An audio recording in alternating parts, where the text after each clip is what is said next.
నేను మీ శ్రీనివాస్ని. ఎప్పట్లాగే మీ ముందుకు ఓ మంచి కథతో వచ్చాను. ఈ కథ మీకు నచ్చుతుందని భావిస్తూ, నచ్చితే మాత్రం ఈ కథని లైక్ కొట్టి మీకు తెలిసిన వారికి, మీ మిత్రులకు, బంధువులకు షేర్ చేయండి. అలాగే నిర్మోహమాటంగా ఈ కథ గురించి కామెంట్ చేయండి. ఎందుకంటే మీరు చేసే ఆ పని ఇంకా చాలామందికి ఈ కథ అందేలా చేస్తుంది. అలాగే శ్రీనివాస్ కూడా మీరిచ్చే సూచనలను పాటించడానికి ప్రయత్నిస్తాడు. మరి ఈ మీ శ్రీనివాస్ చెప్పే కథలను ఆదరిస్తారని ఆశిస్తూ, మీ ఆత్మీయ బంధువు శ్రీనివాస్. అందరికీ మీ శ్రీనివాస్ నమస్కారాలు. మరి ఇప్పుడు మనం వినబోయే కథ దోషులెవరు, రచన డి కామేశ్వరి గారు. స్నానం చేసి స్కూల్ యూనిఫామ్ వేసుకుని గోడకు తగిలించిన మసక బారిన అద్దం ముందు తలదువ్వుకుంటూ, అమ్మా డబ్బులు ఏ టైం అవుతోంది స్కూల్కి అన్నాడు సత్తిబాబు. అన్నం వారుస్తున్న వరమ్మ, వస్తున్నా ఈ గంజి వార్చొస్తా అంది. సత్తిబాబు బ్యాగులో పుస్తకాలు సర్దుతూ టిఫిన్ బాక్సు బ్యాగులో పెట్టమన్నాడు. వరమ్మ కొంగుతో చేయి తుడుచుకుని అద్దం వెనక దాచిన పెట్టె తాళం తీసి ట్రంకు పెట్టె తెరిచి చీర మడతల మధ్య దాచిన చిన్న పర్సు తెరిచింది. అంతే, గుండె గుబేల్ మంది, మొహంలో రక్తం ఇంకిపోయింది. సతిగా డబ్బులేవిరా ఇందులో లేవు అంది వణుకుతున్న గొంతుతో. సత్తిపండు ఒక్క గెంతుతో పెట్టే ముందు కూలబడి తల్లి చేతిలో పర్సులు హక్కుని తిరగమరగ చూసి బిక్కమొహం పెట్టి, ఏటే అమ్మా ఏమయ్యాయి డబ్బులు? ఈ ఎడనే పెట్టావుగా, నిన్న సాయంకాలం దేనికన్నా ఖర్చు చేశావా?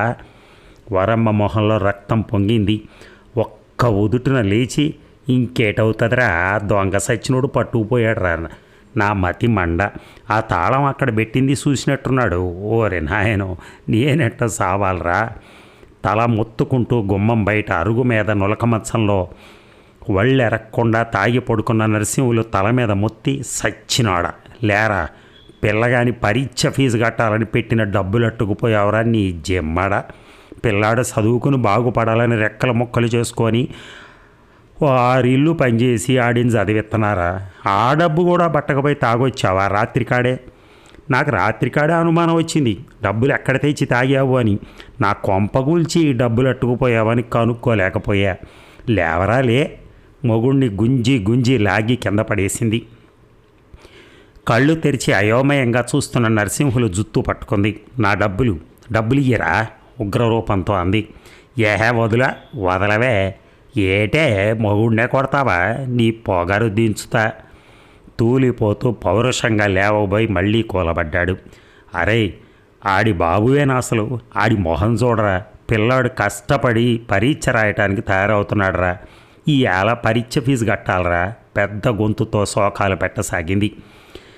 ఏడో దొంగముండ, డబ్బులు అడిగితే కసిరేసి పొమ్మంటావా? నీ గోరోజునం నా కాడ కాదే, నీ బాబుతో చెప్పుకోపో. పెళ్ళాన్ని ఒక్క తోపు తోసి మళ్ళీ మంచం మీద కూలబడ్డాడు. ఇదంతా ప్రతిరోజు ఇంట్లో జరిగే భాగవతమే, కొత్త కాదు సత్తిబాబుకి.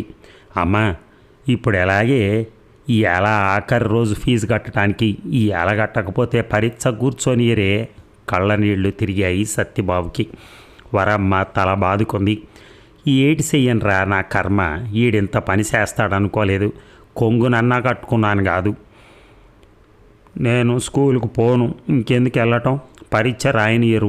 పుస్తకాల సంచి విసిరేశాడు, చెప్పులు ఒక మూలకి విసిరేశాడు. అరే నాయన, నువ్వు కూడా నన్ను ఏడిపించకరా, నా బాబు కాదు, స్కూల్కు పో. ఎట్టాగో అట్టాగా ఎవరు నన్ను అడిగి కాళ్ళు పట్టుకుని తెచ్చి స్కూల్ కాడకొచ్చిస్తాగా.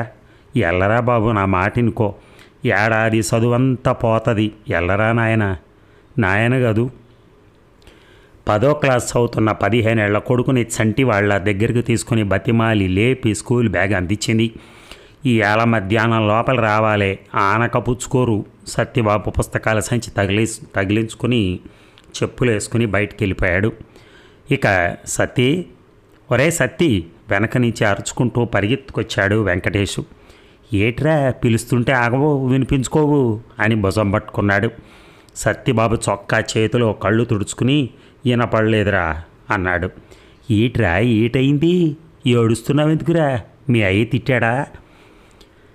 అయ్య తిట్టేది కొత్త, దానికి ఏడుపొకట ఇంకా. మరి ఏటైందిరా? ఆరాటంగా చూశాడు. ఏటోరా, ఈ సంవత్సరం పరీక్ష రాయగలనో లేదో తెలియదురా. అదేటి? ఫీజు కట్టేందుకు ఇవాళ ఆఖరి రోజురా. మా అయ్య అమ్మ దాచిన డబ్బులు అట్టుకుని పోయి తాగేశాడు పీకల దాకా. నేను ఇంకా స్కూల్కి రావటం ఎందుకురా, పరీక్ష ఎలాగూ రానియరు. నువ్వు బారా, నేను రాను. అమ్మ ఎక్కడన్నా అడిగి తెస్తానంది. డబ్బు తెస్తే అప్పుడు వస్తా, అందాక ఎడే కూకుంటా కళ్ళు తుడుచుకుంటూ అన్నాడు. నా కాట డబ్బులున్నాయి, నీ ఇస్తా, ఫీజు కట్టేయి, తర్వాత నాకు ఇద్దు కానీ. నీ కాడ అంతుందా? ఎక్కడివిరా? ఆశ్చర్యంగా అడిగాడు. ఉన్నాయిలే, ముందు నడు, చెప్తా పద, స్కూల్కి లేట్ అవుతోంది, నడు. సత్యబాబు ముఖం వికసించింది. సంతోషంగా ముందుకు నడిచాడు. వెంకటేశ్, ఏట్రా ఈ మధ్య నీ దగ్గర భలేగా డబ్బులు ఆగపడుతున్నాయి? ఎక్కడివిరా అన్ని డబ్బులు? మీ అమ్మమ్మ అమ్మలాగే 4 ఇళ్ళు పనిచేస్తుంది. మీ అయ్య ఇంటికి ఖర్చుకు డబ్బులు ఇవ్వకుండా తాగుతాడని మీ అమ్మ చెప్పుకుంటారు. మరి నీకెక్కడివిరా డబ్బులు? వెంకటేశ్ గర్వంగా కళ్ళెగరేశాడు. అరే, తెలివి ఉండాలరా డబ్బులు సంపాదించాలంటే. నేను చదువుకుంటూనే ఓ పని ఒప్పుకొని చేస్తున్నా, వాళ్ళు పని చేసినందుకు డబ్బులు ఇస్తున్నారు. సత్తిపండు ఆశగా చూశాడు. అరే, నాకు ఆ పని పెంచరా, చేస్తాను. అమ్మ తెచ్చేది తిండికే సరిపోవటం లేదు. కాస్త నేను నీలా సంపాదిస్తే అమ్మకి కష్టం తగ్గుతుందిరా. ఏప, నువ్వు చేయలేవా పని? పిరికిగొడ్డువు నువ్వు.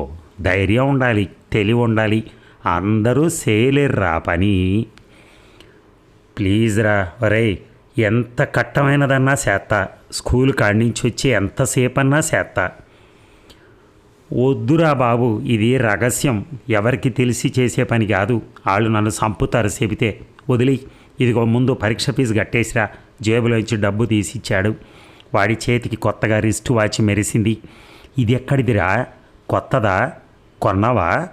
మురిపెంగా చూస్తూ అన్నాడు సత్తిపండు. నీకేట్రా, కొత్త బట్ట, కొత్త వాచి. ఒరే, ఆ పని నాకు ఇప్పించరా? మరోసారి ఆశగా అడిగాడు సత్తిబాబు. ఒరేయ్ చూడు, ముందు వాళ్ళతో మాట్లాడి చూస్తా. వాళ్ళు సరే అంటే అప్పుడు తీసుకెడతా.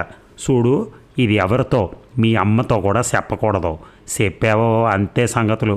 నోరిప్పావో సంపుతా. నేను వాళ్ళని అడిగి చెప్తా, తెలిసిందా? ఆరాటంగా తల ఊపాడు సత్తిపండు.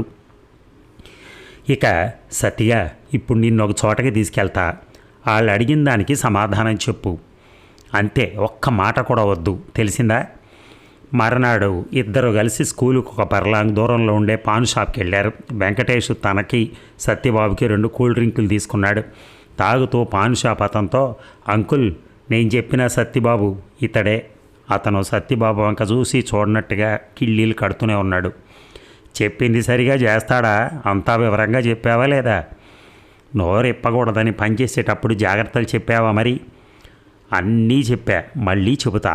వెంకటేష్ అభయం ఇచ్చాడు. కొట్టువాడు తలాడించి, సరే కూల్ డ్రింకులు డబ్బులు.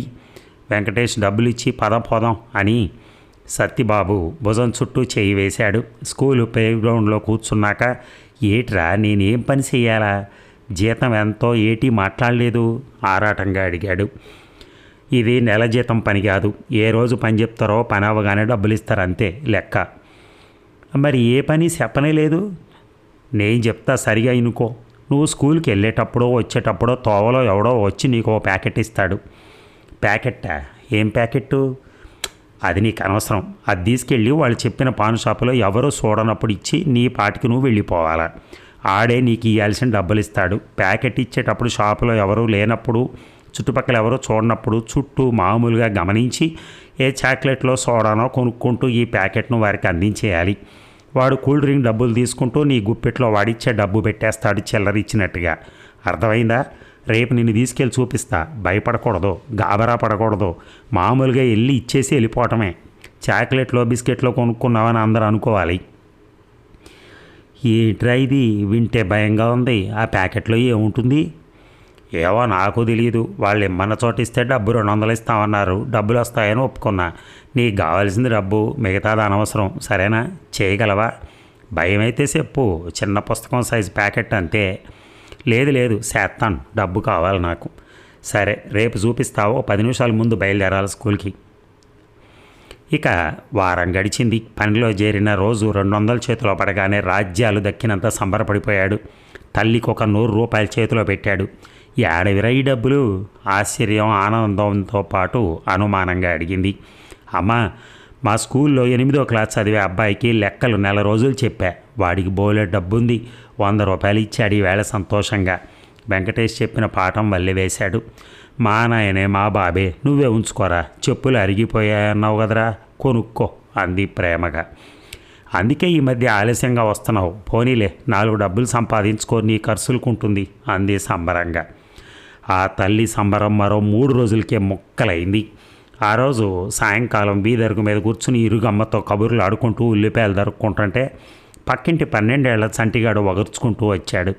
అత్తోయ్, మీ సత్యబాబుని పోలీసులు ఎట్టుకెళ్ళారు, లాక్కుంటూ జీప్ ఎక్కించి తీసుకుపోయారు గాబరాగా చెప్పాడు. చంటిగాడు చెప్పింది అర్థం కావడానికి వరమ్మకి నిమిషం బట్టి అయోమయంగా, ఏట్రా ఏటంటున్నావు? సత్యబాబుని పోలీసులు ఎందుకు ఎట్టుకెళ్ళారా? ఒక ఉదుటం లేచి, ఏమైందిరా, ఎందుకు తీసుకుపోయారా? ఏదైనా గొడవ చేశాడా? స్కూల్లో గొడవ? మొహం ఎర్రబడిపోయి కలవరపడుతూ అడిగింది. తెలియదత్తా, బజార్ కాడి నుంచి జీబులో తీసుకుపోతుంటే మేమంతా చూసాం. ఊరు నాయనో, నా కొడుకో సత్యబాబు అని గుండెలు బాదుకుంటూ పరిగెత్తిపోతుంటే పక్కింటి పెద్దమ్మ చేయి పట్టి లాగి, ఉండే అలా ఎక్కడికి పోతావు, యాడికి తీసుకుపోయారో, మగాళ్ళని తోడు తీసుకెళ్ళవే అంటూ ఇరుగు పొరుగు ఇద్దరిని పిలిచి అప్పగించి చంటిగాడు చెప్పిన వైపు చెప్తూ ఆటో ఎక్కారంతా. బాబో, ఇన్స్పెక్టర్ బాబో, నా కొడుకు ఏం చేశాడని పోలీసులు అట్టుకొచ్చారో అంటూ బోరను ఏడుస్తూ ఇన్స్పెక్టర్ కాళ్ళ మీద పడింది వరమ్మ. లే అమ్మా లే, ముందు అలా కాళ్ళు పట్టుకోకూడదు. నీ కొడుకు చిన్నపిల్లాడు, అమాయకుడు అనుకున్నావా? ఆడు డ్రగ్స్ దందా మొదలెట్టి డ్రగ్స్ సరఫరా చేస్తూ దొరికాడు. ఊరికే వాడిని తీసుకొచ్చి జైల్లో పడేయడం మాకేమో సరదా అనుకున్నావా ఏంటి? అంతా తెల్లబోయారు. వరమ్మకైతే ఒక్క ముక్క అర్థం కాల. ఏటి బాబో, ఏటి చేశాడు? ఇన్స్పెక్టర్ పక్కన ఉన్న పోలీసు వంక అర్థమయ్యేటట్టు చెప్పు వాళ్ళకి అన్నాడు. పోలీసు వెడమర్చి చెప్పాడు. నీ కొడుకు మత్తుమందు, లక్షల ఖరీదు చేసే మందులు దొంగతనంగా సప్లై చేస్తుంటే పట్టుకున్నారు. అదంతా పెద్ద ముఠ. ఎవరికి అనుమానం రాకుండా వాళ్ళ ప్యాకెట్లు ఎక్కడికి పంపాలో ఇలాంటి వాళ్ళ చేత ఎవరికి అనుమానం రాకుండా, పోలీసులు చిక్కకుండా ఆ పాన్ షాపులకు పంపిస్తే వాళ్ళు అవన్నీ తర్వాత కలెక్ట్ చేసుకుంటారు. పిల్లల స్కూల్ బ్యాగులో గప్చిప్గా పంపి ఇలాంటి వాళ్ళకి 100-200 వీళ్ళ చేతిలో పెడతారు. పేదోళ్ళ పిల్లలు 100 రూపాయలు వస్తాయని ఇలాంటి పనులు సంతోషంగా చేసి డబ్బులు తీసుకుంటారు. ఈ మధ్య ఈ డ్రగ్స్ రాకెట్ ఎక్కువగా సప్లై అవుతుందని కబురుంది. చాలా చోట్ల మఫ్టీలో పోలీసులను అన్ని చోట్ల పెట్టాం. ఇలా కిళ్ళీ కొట్ల దగ్గర జరుగుతుందని కబురు అంది, నిఘా పెట్టాం. ఉదయం నుంచి 3 పట్టుకున్నాం. నీ కొడుకు ఇందులో ఉన్నాడు, దొరికిపోయాడు ఇవాళ వెడమర్చి చెప్పాడు. ఏట్రా సత్తిగా, ఏట్రా నిజమేనా? ఎందుకురా ఇలాంటి పనులు చేసావు? 2 సార్లు 200 చేతిలో పెట్టి బాబు పిల్లలకి చదువు చెప్తే ఇచ్చారంటే నిజం అనుకున్నా. ఎందుకురా ఇలాంటి అదవ పని చేసావు? ఏడుస్తూ అంది. సత్యబాబు వలవల కన్నీళ్లు గారిస్తూ, నాకేటి తెలవదే అమ్మా, ఆ ప్యాకెట్ చెప్పిన చోటిస్తే 200 ఇస్తామన్నారు. మన వెంకటేష్ని అడిగితే తీసుకెళ్ళాడే. ఆ ప్యాకెట్లో ఏముందో మాకేం తెలియదు. డబ్బులు వస్తాయని ఆశపడ్డానే, ఇదంతా నాకేం తెలియదే. 2 సార్లు ఇచ్చానంతే. బాబు, ఆడికేం తెలుస్తుంది ఇదంతా నేరమని? 4 డబ్బులు సంపాదించుకోవాలని తెలియక చేశాడు. ఆడిని నొగ్గేయండి బాబు, ఇంకెప్పుడు చేయడు, మీకు దండం పెడతాను. మళ్ళీ కాళ్ళు పట్టుకుంది. చూడమ్మా, వదిలిపెట్టడం మా చేతుల్లో పని కాదు. వీళ్ళందరినీ కోర్టులో ప్రవేశపెట్టాలి. వీళ్ళంతా చిన్న చేపలని మాకు తెలుసు. పాన్ షాప్ వాడికి ఇలాంటి పిల్లలు అందరూ పావులు అవుతారు. అసలు వాళ్ళు బయటపడరు. ఆ ముఠాను పట్టుకోవాలి, అది మా పని. ఇదంతా కోర్టు వ్యవహారం, మా చేతిలో ఏమి లేదు. రేపు కోర్టుకు రండి. ఈ పిల్లలకి ఏం తెలియదని మాకు తెలుసు. అసలు ముఠా దొరకరు. భలే ఏది మధ్యలో వాళ్ళే. మొదటి తప్పుగా జడ్జి గారు వీళ్ళకి పెద్ద శిక్ష ఇకపోవచ్చు.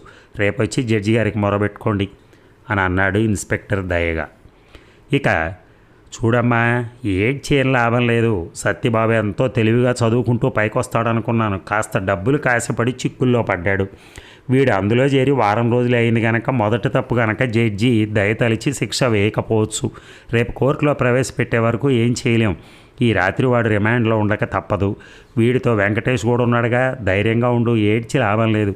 ఇదిగో, నీ మొగుడు లాంటి తాగుబోతులు ఇంటి పని పట్టించుకోకపోవడంతో పిల్లలు డబ్బులు కాసిపడి ఇలాంటి పనులు చేయడానికి ముందుకెళ్తారు. ఉన్నంతలో పిల్లల్ని కాస్త చదివించుకో. బాగుపడే తల్లిదండ్రులు ఉంటే పిల్లలు ఇలాంటి పనులు చేయరు. ముందు ఈ తాగుబోతు తండ్రులందరినీ జైల్లో పడేస్తే మీ కుటుంబాలు బాగుపడతాయి. స్కూల్లో లెక్కల మాస్టర్ సత్యబాబు గురించి ఇంటికొచ్చి ఏడుస్తున్న వరమ్మకు ధైర్యం చెప్తూ అన్నాడు. ఆడే తిన్నగుంటే నాకు తిప్పలేందుకు సారో, ఆడన్నా చదువుకొని పైకొస్తే కథ నా కట్టాలు గట్టెక్కుతాయి అనుకున్నా అంటూ ఏడుస్తూ అంది. నువ్వు ధైర్యంగా ఉండు, రేపు నేను కోర్టుకొచ్చి సత్యబాబు మంచి పిల్లాడు, చక్కగా చదువుకుంటాడు, తెలియక తప్పు చేశాడని జడ్జి గారి దగ్గర చెప్తాను, ధైర్యంగా ఉండు.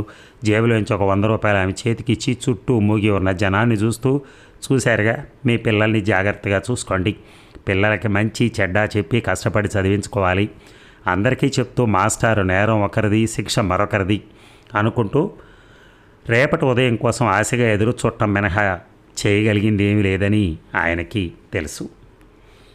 చూసారా, డబ్బు కోసమని ఇంట్లో ఉన్న కష్టాలను చూసి ఏం చేయాలో తెలియక ఆయన ఒక పని చేస్తే అది చివరికి ఆ అబ్బాయిని పోలీస్ స్టేషన్లో నిలబెట్టింది. Thank you very much.